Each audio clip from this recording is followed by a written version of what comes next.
I think there's no loser. You always learn. I was just sticking to that numbers, and as soon as it opens, I was pretty sure it's gonna hit that number soon. In Australia, you're by yourself. If you fall down, you finish. As soon as you go inside, as much as you can grab, you can.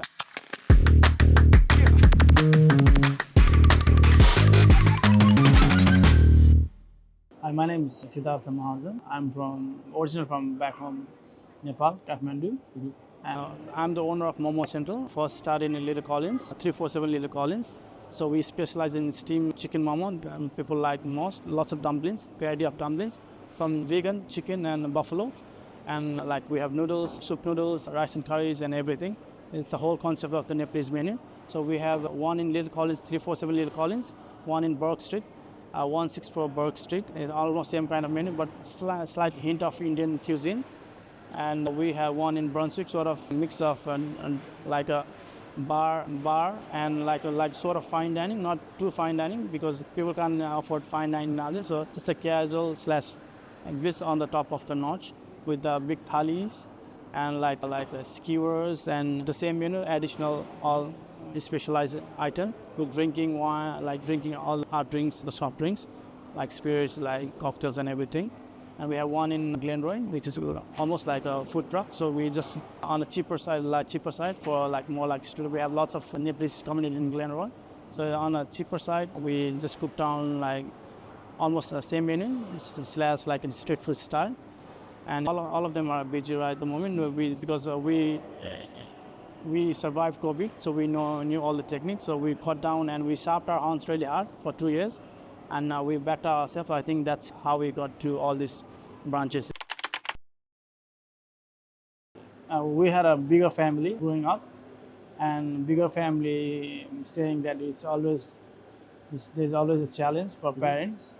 So we always had this issue with economic issue, like financial issue and everything. So we always had our head. So we always pursued for better life all the time. So that's how I think we got to Australia, me and my wife. Yeah, she was my girlfriend, and we went back and married. So that's how we got here, and yeah, we just fulfill our dreams. I was already cooking back home, and my background on hospitality and tourism as well.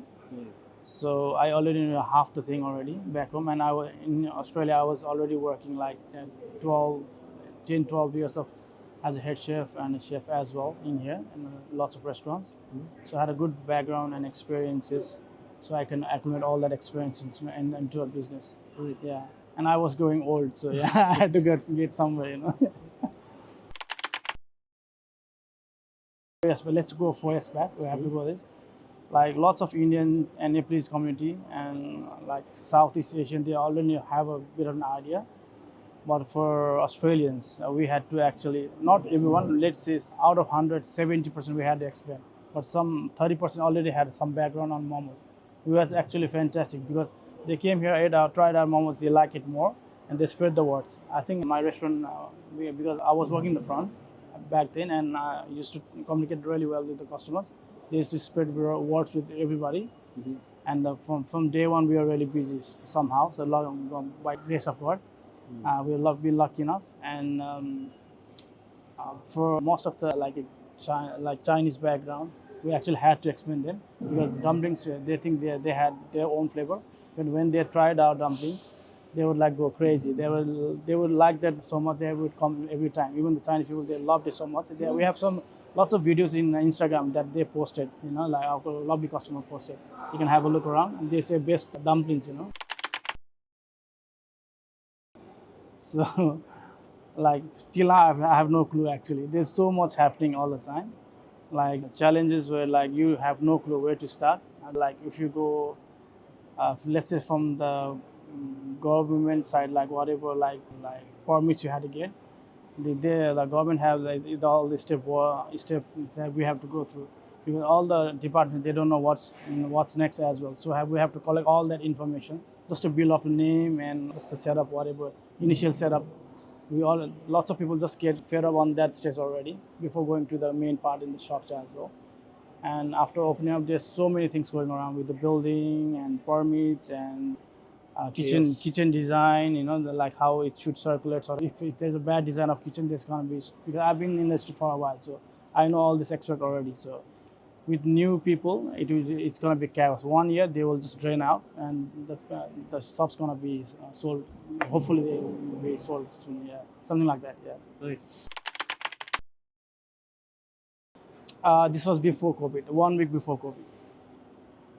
We started, and this is 16. Yeah, our like soft opening on 16th. Okay. Like we tried it with the family, big. Even the people came in, and like it was happening, and then yeah. So 17 was our original opening date. Bam, busy, and the government announced, okay, we are COVID, we are shutting down the whole town, like whole city. And it was bam. I was thinking, I wasn't expecting like, well, 17 busy, 18 busy. We ran out, we opened up like 10, menu ran out at 4. So busy. I was never expecting this busy opening a new shop, and this like, anticipation was so crazy. All the people came. I don't know how we hadn't marketed much, but it was anticipation was so high. It was so busy. The menu sold out by, we meant to open till 8, but we sold out at 4. Bam, bam, bam. 3-4 days, good money. We're making grants. And after a week, the ghost town started. Bam, empty, empty, empty. And like then we had like 11 staff. We had to brought down 1 or 2, and then everything started. Everything started hitting cold. There were takeaway deliveries, but there was no point. Government don't allow people to come out, and they said takeaway, and it doesn't make sense. It wasn't good. They all not basically shutting down everything because people couldn't come out without permit and signature, whatever. And the delivery drivers somehow they didn't get permit, and it was hard. There was days I was just doing $200 a day, and I was working by myself. CBD, I was working by myself because I couldn't afford anything. Because there's nothing could be done. And we were almost closed for 2 years, I think. Yeah, something like that. Yeah. Because the government was giving some hope, like it will open up. They were just dragging and opening a little now and then. I just had that hope they're gonna open soon. That's what they had. And I'm from the kitchen background already, and I know how operation work. So I already had that push because we had lots of patience while working in the kitchen or while out in the front. When it's busy, it's busy. And when it's quiet, you gotta slow down and take your time. I had that patience already from the childhood because I've been working a long years from back home as well. And I think the patience, I would say the patience, the mind setup and the patience. I think I saw the first 4 days, yeah, how the numbers were going. I was just sticking to that numbers, and as soon as it opens, I was pretty sure it's gonna hit that number soon. So because if it wasn't that busy, the 4 days wasn't busy, I wouldn't have that dream or whatever I collected in my head. It was all good, flat and dark, but that 4 days with the busy numbers, I had something at my back of the head to keep going. I was foreseen the future. So yeah. We always had a big family. Like we had 15 in a family. It's a big house with our uncle, aunts, grandfather, and grandmom. We always had a support. So in Australia as well, I have a big family circle, like friends and family. So I always had help from them, and because I'm a helpful guy already by myself, I used to help people. So I don't expect, but there's always hand when I need them. So I think that it's a part of culture, yeah. And I have a business partner who is back of I take the details. I got an investment, so he's got a good hand support as well at the same time. So something like that, yeah. I think it's a support between our friends and family that keep pushing us. We just don't fall down. In Australia, you're by yourself. If you fall down, you finish. They just leave. But our background, they just hold us tight, so they never let us down. I think that's very impactful. I think, yeah. So from day one, I was always clever how menu was designed. This is the first shop we had was like an office area, so they're more healthy sort of thing, and our food is more like on a spicy and oily side. But at the same time, we have like 70% of our menu is vegan. I think that was the best part. People could choose. Even it was sort of a bit on like a rich side, but we could still provide vegan, so people know it was at least healthier than nothing. So we had a chance to break down all the menu into two parts, like a meat and a vegan side. So all the menu could be done vegan sort of thing. I think this was a very clever one. We have come out of it, and We provide momo. It's as a staple for the main food of the name itself is a momo. So momo is dumpling sort of food, which is more exotic with lots of flavor. Like it means meat. Okay, can be a vegan protein, like chicken. We also provide buffalo meat, so it means with like lots of veggies and spices wrapped in a like in a wrap and steamed, fried, like made in chili and different kind, and noodles as well. We are like, I think it's came like Nepal. It's sort of mix of. I'm going to go to the geographic state like India and China. We landlocked with India and China. So the Nepal is sort of like, especially Kathmandu is more blended with both the culinary arts. So we have noodles, we have dumplings, we have curries, but not as spicy, like more blend like Indian curries, and not as plain like sort of less spicy like Chinese. We are in a good blend. So I think that's a very crucial part that Australian like Nepalese food. It's just a good blend of both the country, and it's just on the spot, I think, and not too high, not too low sort of thing. Yeah. I interview people. I always look for sincerity, first thing, how true they are, what they're saying, and I think punctuality, because hospitality is all about just as soon as you get inside the hospitality, you should know by then that whatever you get, you gotta snatch everything you could.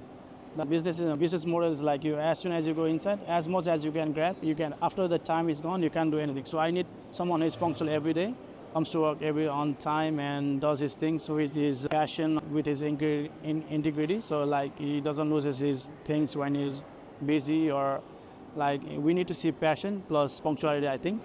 And with my background, with my shop, we had just like sort of family background. So we had my brother-in-law, my friend's brother, everybody was team together. So we had a good team at the starting, because we didn't have to rely on staff itself. We had a like family backed up team beforehand. So yeah.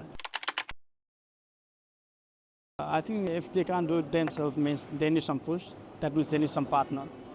I think it's not the right idea to get a partner all the time. In the business, they always have a conflict. But something to back up with the same knowledge. If you have someone to back up, I think that's the best idea.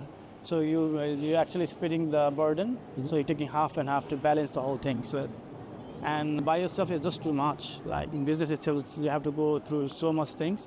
It's impossible. Like impossible. It's not like before, but right now you have to think about so many stuff. Mm-hmm.